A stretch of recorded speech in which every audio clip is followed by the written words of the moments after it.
لے لو، ہماری بیگم کے حوصلے بہت بلند ہیں۔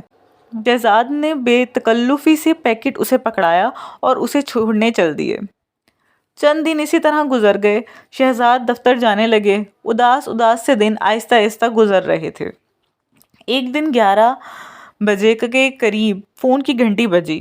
نمبر کچھ نامانوس سا تھا۔ اٹھایا تو دوسری طرف وہی خاتون تھی۔ مسز شہزاد، آپ مجھے بہت اچھی لگیں، اور آپ کا تحفہ تو اتنا خوبصورت ہے کہ میں نے فوراً درزی کو سلائی کرنے کے لیے دے دیا ہے، اور بہت خوبصورت سا ڈیزائن اسے بتایا۔ وہ اپنی روح میں بولتی چلی گئی۔ آپ کچھ بول نہیں رہی مسز شہزاد؟ میں آپ کی بات سن رہی ہوں اور ساتھ سوچ بھی رہی ہوں۔ کیا سوچ رہی ہیں؟ ذرا مجھے بھی تو بتائیے۔ میں سوچ رہی ہوں خاتون محترم کہ اللہ تعالیٰ نے عورت کو پردے میں رہنے کا حکم دے کر معاشرے کے امن سکون کا کیسا پیارا نظام قائم کیا ہے۔ یہ آپ کے بہترین ڈیزائن کے سوٹ، یہ بالوں کے سٹائل، یہ خوشبو میں بسا آپ جیسی خاتون کا سراپا شریف مردوں کے دل و دماغ پر کیسی بجلیاں گراتا ہے، جس کی روح میں آ کر ان کا پرسکون آشیانہ ڈولنے لگتا ہے، ٹوٹ پھوٹ کا شکار ہو جاتا ہے۔ میں نے دھیمے لہجے میں امر بالمعروف اور نہی عن المنکر کا حق ادا کرنا چاہا۔ دوسری طرف گہری خاموشی تھی۔ کچھ لمحے اس طرح چپ چاپ گزر گئے، پھر اس نے خدا حافظ کہہ کر فون بند کر دیا۔ اگلے چند دن مجھے منصوبہ سازی کرتے گزر گئے۔ میں نے شہزاد کو صاف کہہ دیا کہ آپ اسے نکاح کر کے لے آئیں، مگر الگ گھر میں قیام کریں گے۔ میں اپنے بچوں پر کوئی ایسے اثرات نہیں ڈالنا چاہتی جن سے ان کی شخصیت متاثر ہو۔ آپ کا دل چاہے تو آ جائے کیجیے گا کبھی بھی۔ انصاف کرنا چاہیں تو آپ کے لیے بہتر ہے، نہ کرنا چاہیں تو آپ کی مرضی۔ اسی طرح کئی دن گزر گئے۔ نہ شہزاد نے اس کا تذکرہ کیا اور نہ میں نے پوچھا۔ ایک دن ایک رجسٹرڈ خط آیا شہزاد کے نام۔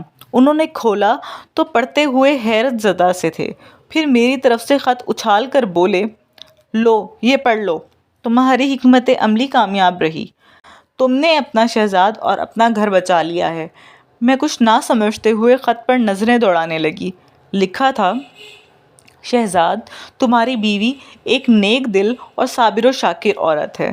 اس کے حسن سلوک نے میرے دل کو جیت لیا ہے، اور سوٹ کا تحفہ دے کر تو اس نے میرے دل میں اپنی محبت کے چراغ روشن کر دیے ہیں۔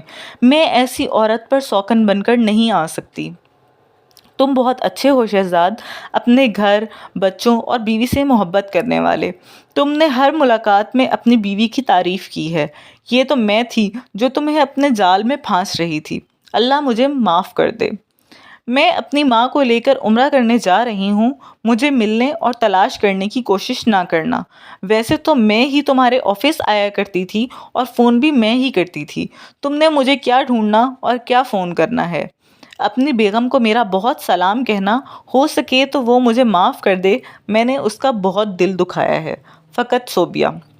خط پڑھ کر میں نے ایک گہرا سانس لیا، پھر دوسرے کمرے میں جا کر شکرانے کے نفل ادا کرنے لگی۔